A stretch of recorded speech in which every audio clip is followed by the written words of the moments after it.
think we're good to go. Alrighty, so let's go ahead and get started.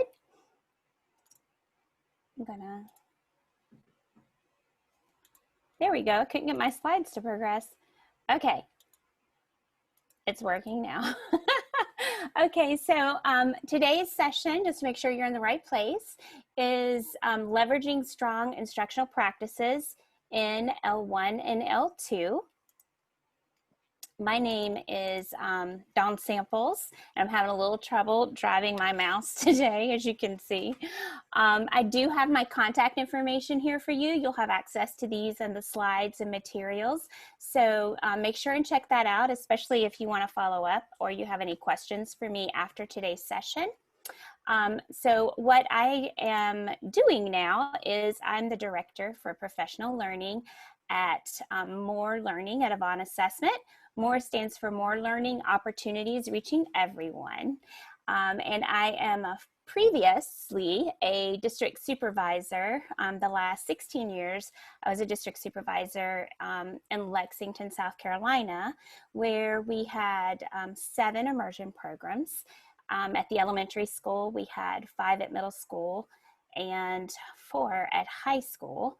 And so I've had a lot of experience over the years working with immersion on a very personal level, but also working with a lot of different programs across the country on some different initiatives. So hopefully what we talk about today will be insightful and helpful for you. Okay, so I'm going to start off with our essential question for the day. So our essential question is, how do strong collaborative instructional practices in both the L1 and the L2 facilitate the growth of language proficiency and increase learners' confidence in using the language? So we're going to talk a little bit about some practices that we know are strong practices. I do want to make clear from the get-go that I have never worked with a school or a program anywhere who did all of these practices with fidelity all the time. So just know up front, I'm presenting to you like the best of the best case today, but it's not an expectation that everyone's going to be there. So just know that going into this, okay? All right. So here's our roadmap for today. Today, I'm going to start off and just go over some agreements for our work together. Typically, when I do a workshop, this is much more imperative to have because we're going to be doing a lot of interactive, engaged activities. But I left it in there for today's session so that you would have it if you want to refer to it as a best practice to use with your students. So you can grab the information off those slides to use however you want to use them. So we'll still go through the agreements part.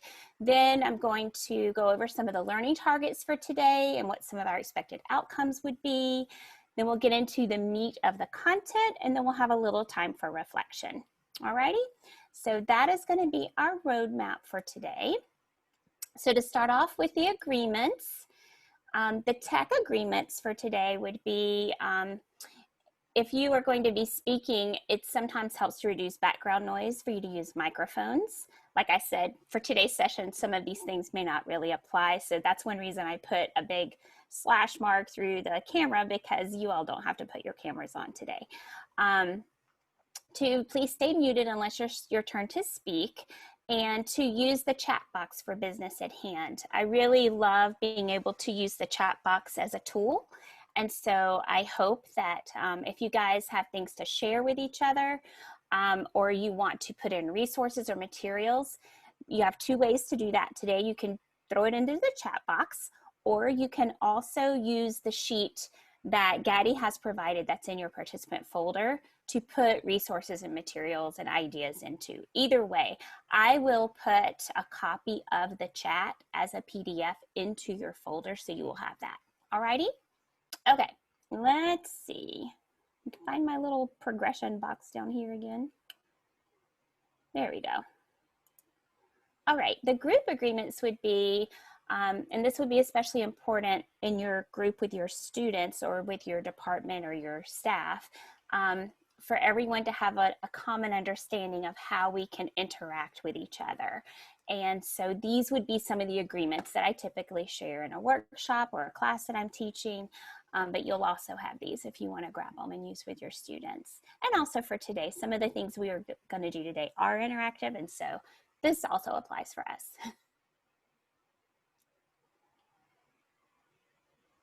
Alrighty. So our learning targets for today are, I am learning about instructional and programmatic practices that lead to higher levels of language proficiency. I am learning ways that focused collaboration and data may impact and inform my planning and instructional decisions for my learners in my language program. And my hope for you by the end of the day today is that you'll be able to reflect on your own situation and self-assess where you are in some of these practices, and that you'll begin to plan for next steps to identify for your own growth in practice. Okay, so here's today's session description. This is the goal for what we want to get done today.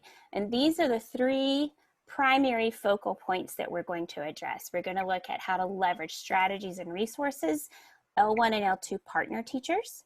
We're going to look at how the gradual release model of instruction can help support leveraging those 2 sides of the world for your learners.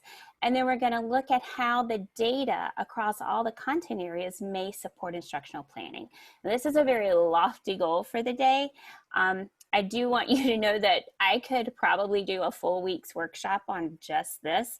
So we're really going to just sort of be like a rock skimming a pond to be able to give you some things to think about and consider and reflect on, so that you can set goals for more deeper learning later.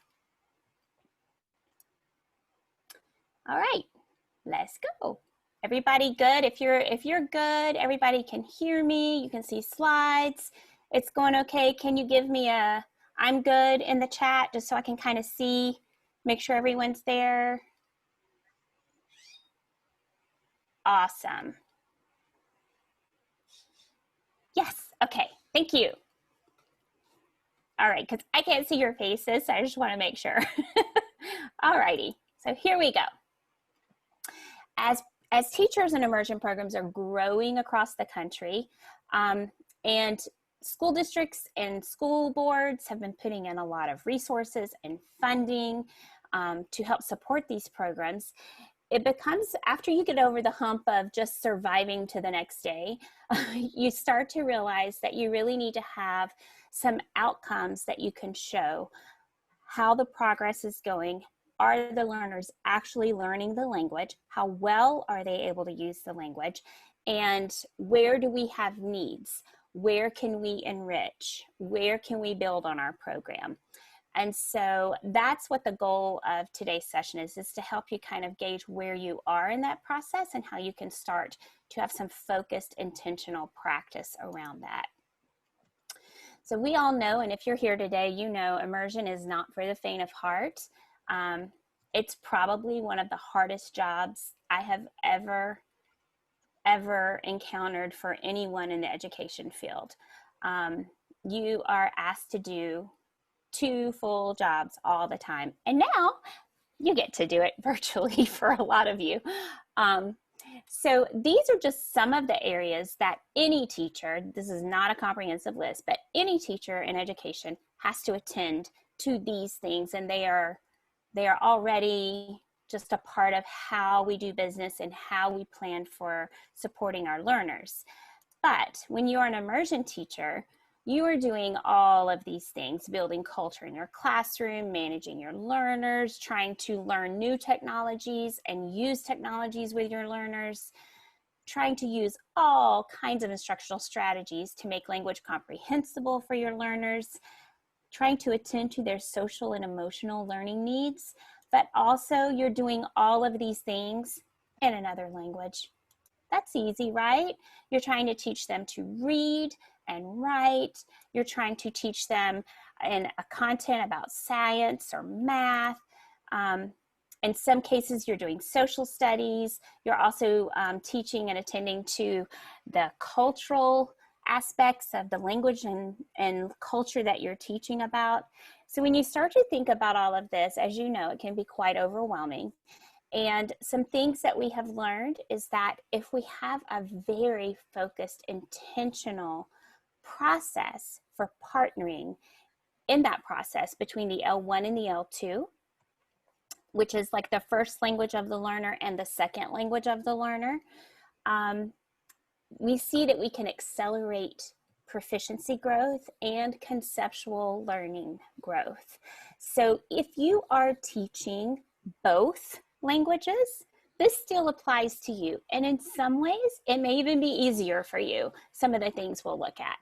But if you are partnered with a teacher, why don't you guys just throw into the chat if you partner with another teacher or if you teach both sides, so I can kind of have an idea of who's out there.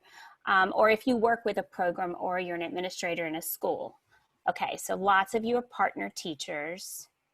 Okay, so we're mostly dealing with partner teachers, administrator. Okay, Dwight, so are your teachers in your building partnered?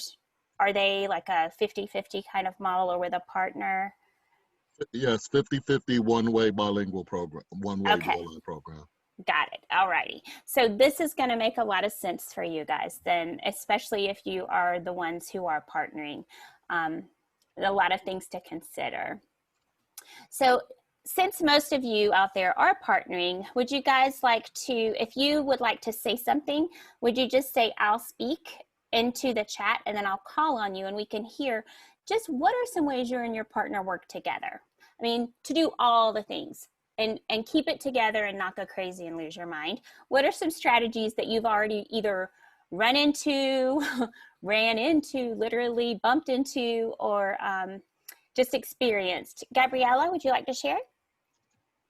Sure. I am the Spanish partner, and so something that we did as a pair was we made a shared drive so that we could put everything that we were doing or planning on doing in there. And so then I could see her week to week, and if I saw on her week thing, on her week slide, that she was thinking about doing, I don't know, America the Beautiful or something like that, I could say, oh, okay, great, you're going to add that in.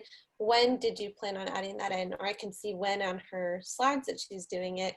We also text constantly. Her and I are actually good friends, so we're in good communication all the time. And so that's helped a lot.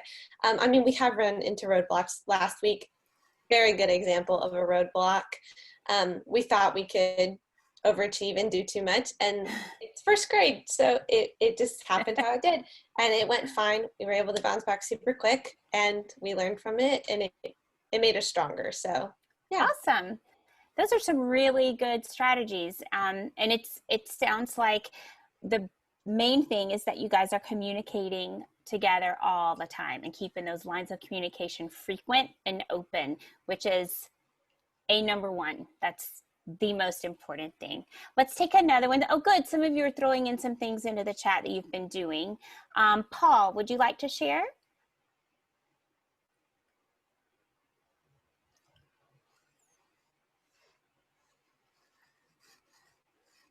You may have to unmute. Yeah, sorry about that.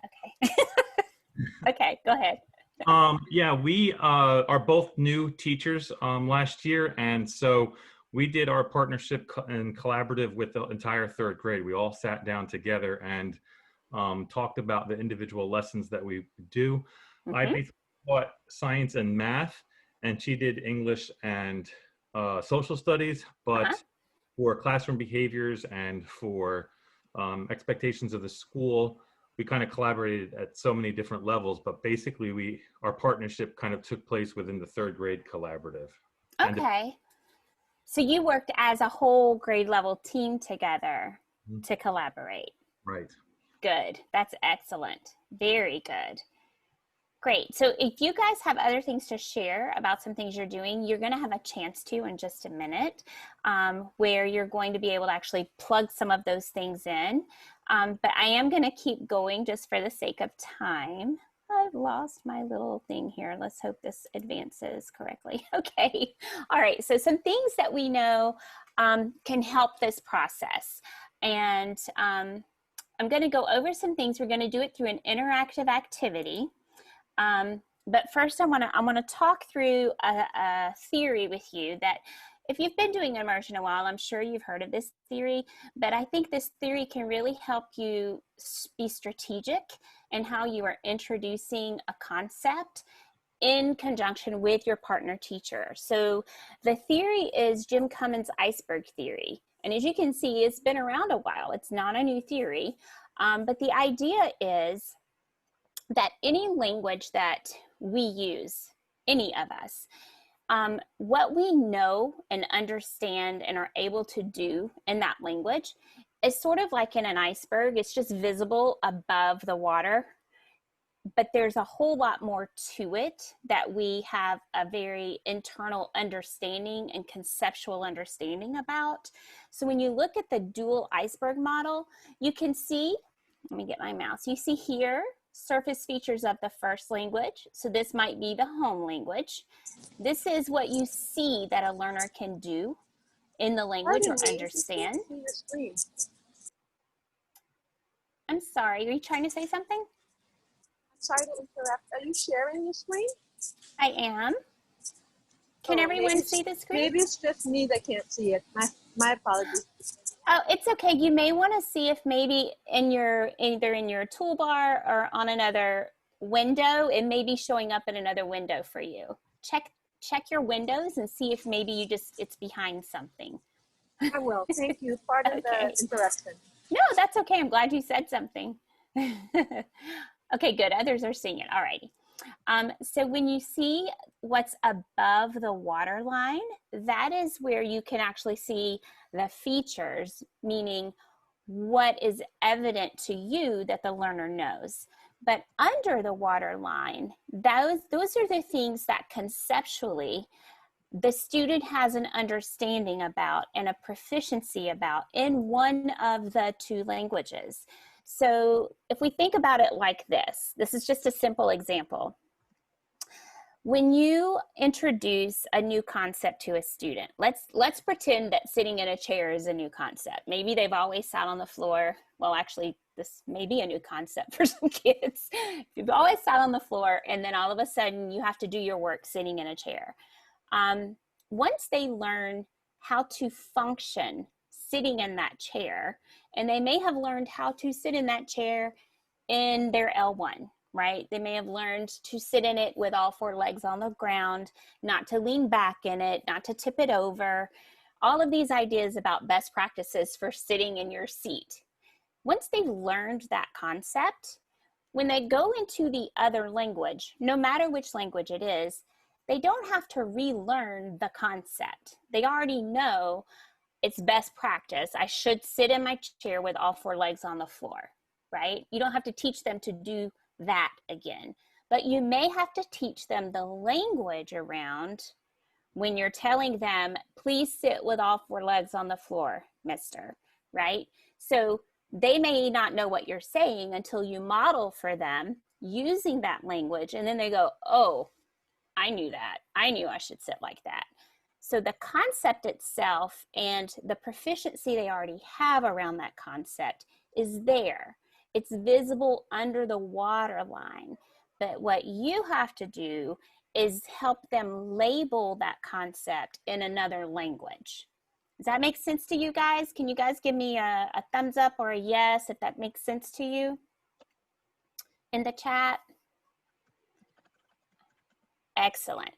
Okay. So the whole idea is that if you can build on concepts that a learner already has established in their mind around an idea, around a conceptual understanding, around a math concept or a social studies idea, if you can build on that concept that's already there, half the learning is already done. It's a matter of labeling that learning. It doesn't matter which language the learning happens in first, but some skills transfer faster if that learning is done in their L1, or if that strategy or concept or practice is piggybacked and built upon in both languages. So we're going to look at some ideas for that, okay? Alrighty. So this is what we're going to do in your session materials packet. And if you, I can actually, let me see. I'm going to plug the link in here for you again. If you go to the link I'm about to put in the chat, it's going to take you to the Wakelet where everything for today is living, or you can go to the link that's right there on the screen. And when you go to the Wakelet, you're going to see a folder that's a Google Drive folder. That's the same folder that the session materials are living in. When you go there, we're going to do an activity, and I'll show you which one to click on in just a minute, okay? All right, so in your participant folder, you're going to see two documents that are a learning and practice document. One's a PDF, and that's just for you to keep and hold on to later. The other one is a Google Doc, and we are going to interact in the Google Doc together. What I'd like for you to do is read through some of the best practices of how L1 and L2 teachers can support each other and accelerate the learning by working together. I want you to think about one that you feel that you and your partner teacher do really well. And I'd like for you to highlight it using the Google Doc, highlight it, and then comment on it so that you can say, for example, ooh, we do this all the time and we do it when we meet once a week. And so I want you to also identify one that you feel like you need some work on, like, or maybe one you've never thought about, and put in there, this is a good idea that I'd like to try, blah, blah, blah, blah, blah, blah. The other part I want you to do is, as people are responding and doing this activity, I want you to see what other people are writing and respond. So you have three things. To find one you feel you do well, one that you feel needs work or that you'd like to do more of, and one response to someone else. Does everybody understand? Sorry, I couldn't hear what you said. Siri did not understand. Sorry, guys.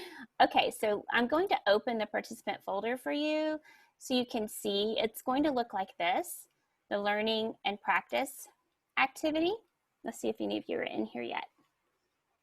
Yay, a lot of you in here. Okay, so what you're going to do is, for example, highlight one that you feel you do well, and then you see the little plus button right here. That's where you're going to click that plus button, and then you're going to type in whatever it is you feel about it, that you do it well, that you would like to learn more.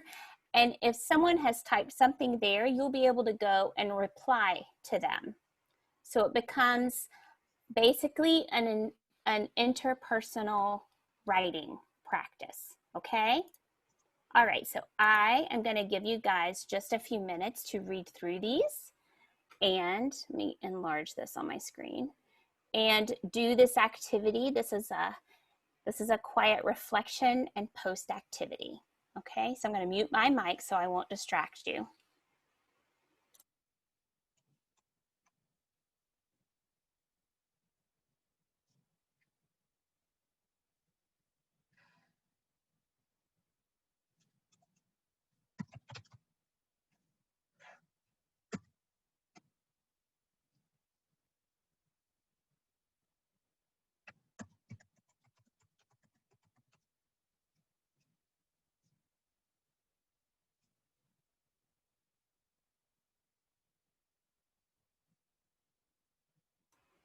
Okay, you guys are saying it's not letting you comment, so I'm going to go in there and see what happened because I must have the settings wrong. I'll fix it.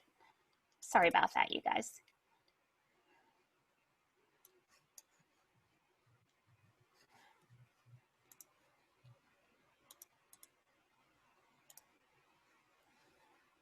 Oops.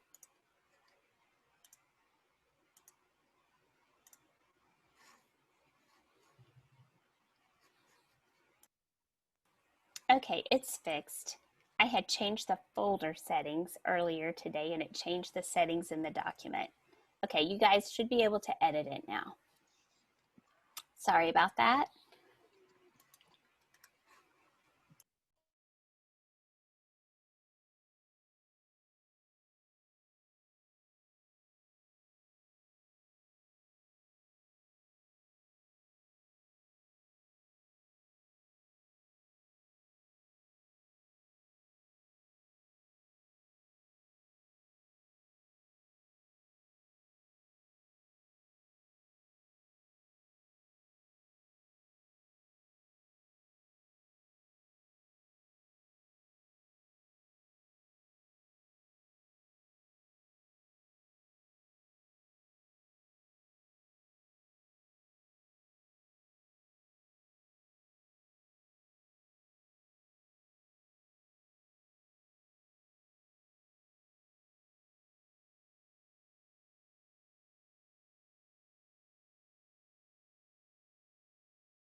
So I see a couple of you are having trouble highlighting. If for some reason, I'm not really sure why it's not letting you highlight, because I do see it's working for others.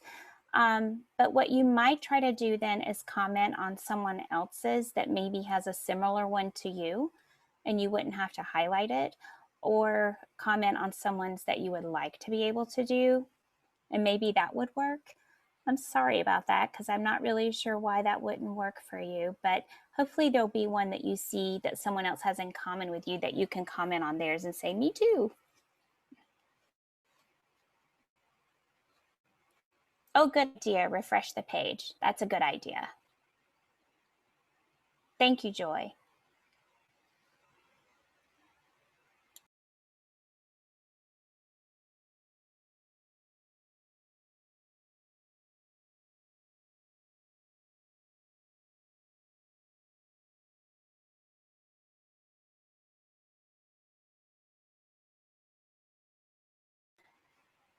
Lots of good ideas that you guys are sharing. If you guys think of any at the bottom, you can certainly come here at the bottom and type in some of your ideas that may not be here, and we can grow the list even further of good practices for you guys to take away. So if you know of something else that you'd like to add, please do that at the bottom, okay? I'll give you guys just another minute or two.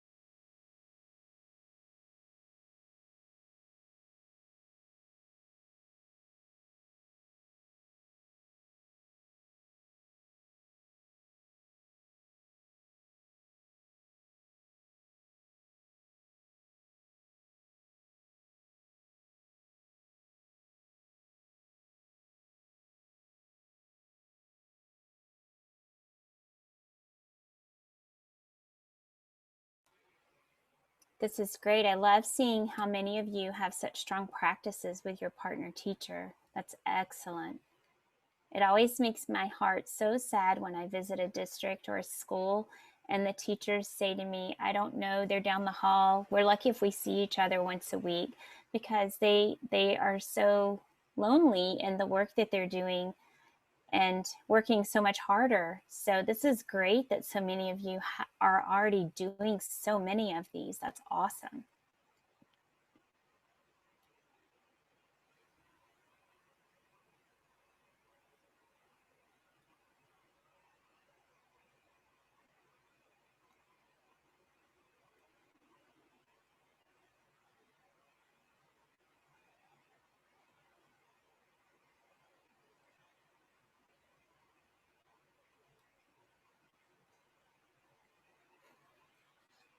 So as we are wrapping up, I think some of the typing has slowed down just a little bit. So we'll go back to our slides. I would like to debrief this activity with you for just a moment. If you would, you can put into the chat, I'll speak, and I can call on you if you'd like to share maybe an idea that you saw that you've never done before that you'd like to try, or if you have a comment about something someone else wrote. We'll have two parts to this debrief. We'll take one or two comments as a reflection piece about the content, and then we'll also do a couple of comments around the activity itself and how we did an interpersonal writing activity using this format. So first, is there anyone who would like to speak about what you saw in the indicators or what you saw someone else post that was of particular interest to you?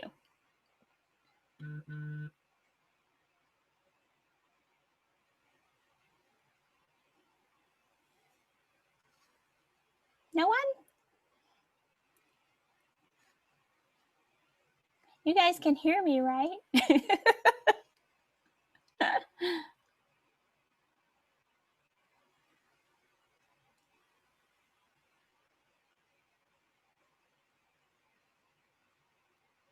Is there anyone who wants to comment? If so, you can, okay, we're gonna do this. You can unmute your mic and share with us in the group if you want to.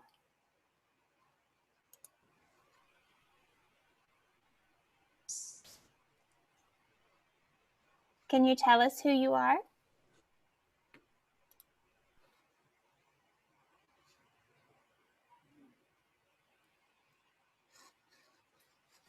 Hello. Hello? Hi, sorry, I'm Claudia Rocabado, and I wanted to know more about the POI comment that was posted on the tool. I don't know who, for projects.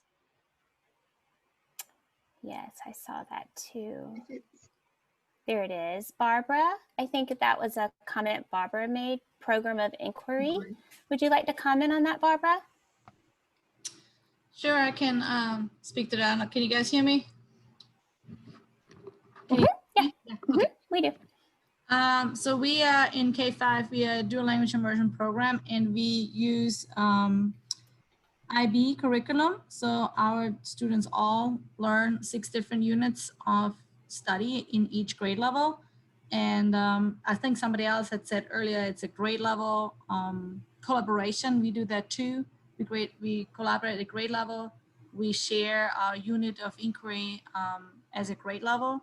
So both the L1 and the L2 teacher teaches science, social studies, math, and language, really.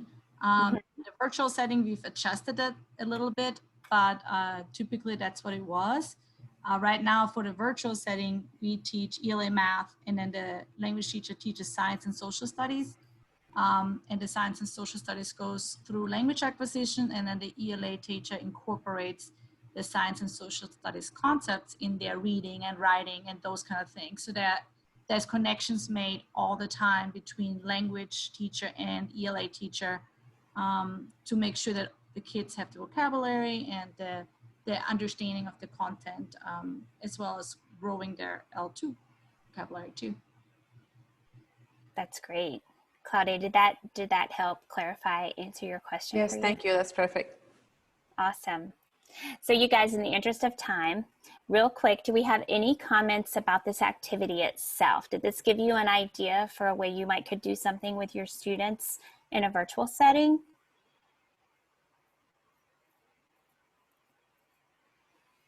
Yes, okay. Yeah, you can just throw your idea or your comment in the chat. That works. All right, awesome. Okay, so we're gonna keep moving. I don't want to not be able to get through everything. And okay, so we're gonna look at the idea behind Cummins theory and the gradual release model for instruction. So a lot of people are familiar with the I do, we do, you do model of instruction, where the teacher models and provides direct instruction in the beginning of the lesson. And then there's a series of practice where there's guided practice and the teacher is guiding that practice with the learners and the learners are doing it together.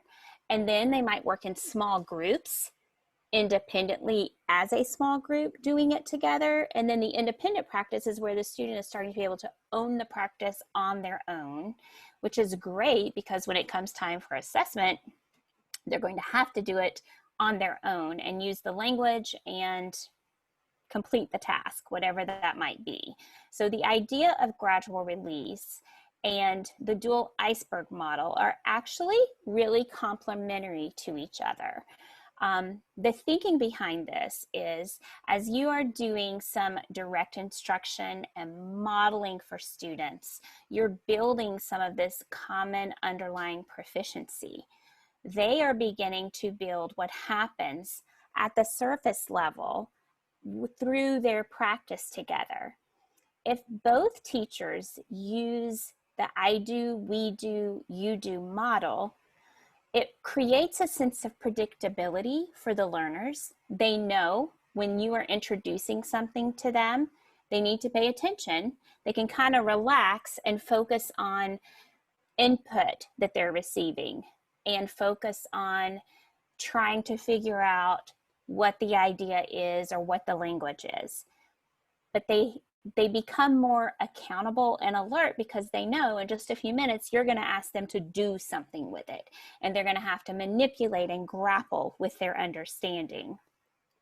The more that they manipulate and grapple with this understanding, the more they're going to build those surface features above that common proficiency that they have or understanding of the concept that's underlying.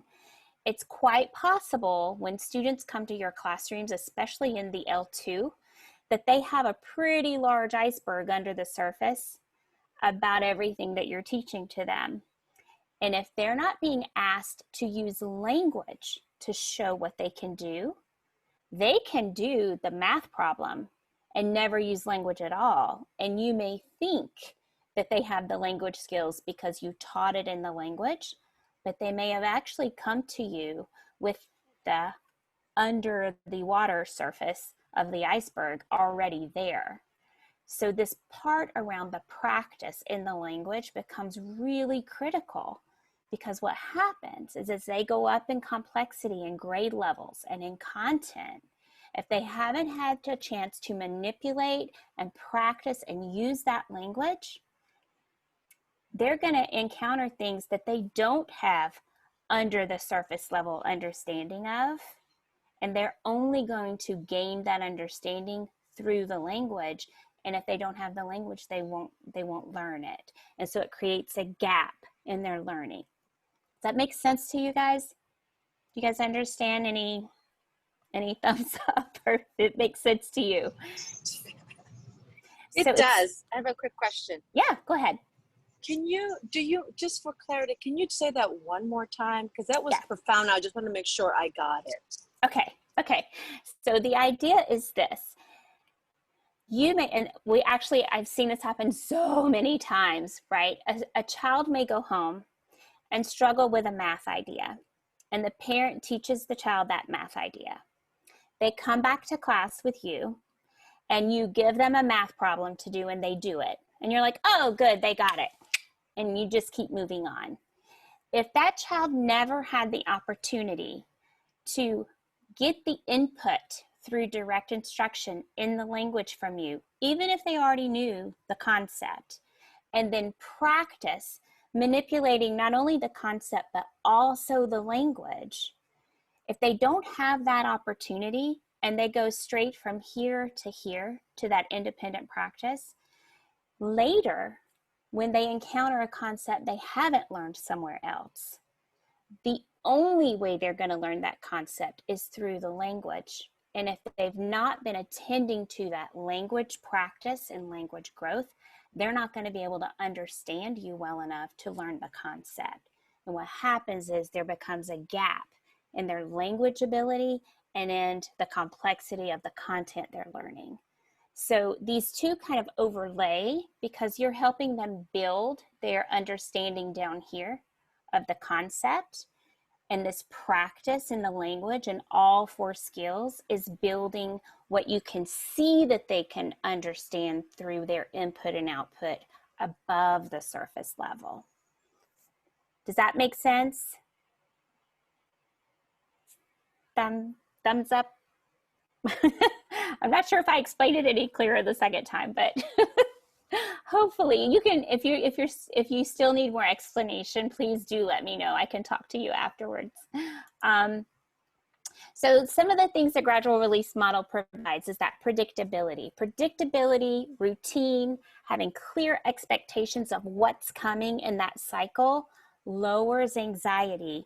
And we know in a language classroom, especially in immersion, we often lose kids because of high anxiety. It's not because they can't do it. It's because their anxiety level is high. The more practice they have with language around a concept in a predictable way where they know what's coming, they know I can listen now and practice later. I'm not going to be assessed yet. I've got to practice before I have to be assessed. That predictability and that practice and routine lowers anxiety. And the direct instruction and modeling piece, if you're using strong practices like comprehensible input and sheltered language and your scaffolding language, that is going to also lower the anxiety. It also provides for lots of engagement where the students are the ones using the language. So these are practices that I think complement each other really well, these two ideas, the gradual release model and the understanding of the dual iceberg theory really help us to conceptualize how to provide what learners need. Oh my goodness, my time's almost up. I do want to go through this really quick, and if you have to go, that's okay.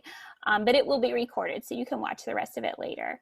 I do want to talk a little bit about that last piece of the gradual release, which is around assessment and data, because some things we know about our learners is that their L1 literacy impacts their L2 literacy. So the stronger their L1 literacy is, the faster they're going to get this L2 literacy to build upon, right? Also, that L2 language proficiency hugely impacts their ability to build that conceptual understanding, right? Because you're introducing these concepts in the language. So we have to assume that they don't have under the water iceberg and still provide all that language for them, or later on, they won't have what they need in the language to learn new concepts. Also, one thing that I think is a huge benefit is when the L1 and L2 teacher bring their data sets together and they're able to see how the learner is doing on all parts of their learning. You know, if I'm the L2 teacher, I want to know how are they doing in ELA? What are their ELA? What's their data look like? Because I can piggyback on their skills in L1 to build their skills in the L2. I can also notice trends. I can also notice needs and areas of support that I can support through very hands-on strategies in the L2 side of the day. The language proficiency piece is really important for the L1 teacher to also be aware of, so they can help support conceptual understanding on their end in the L1 if needed, so that the student can attend to labeling that above the water level of the iceberg for the student, so that the student, when they're in that L2 side of the day, some things may be more clear for them, because then they can go, oh, this is the language I need to communicate what I know.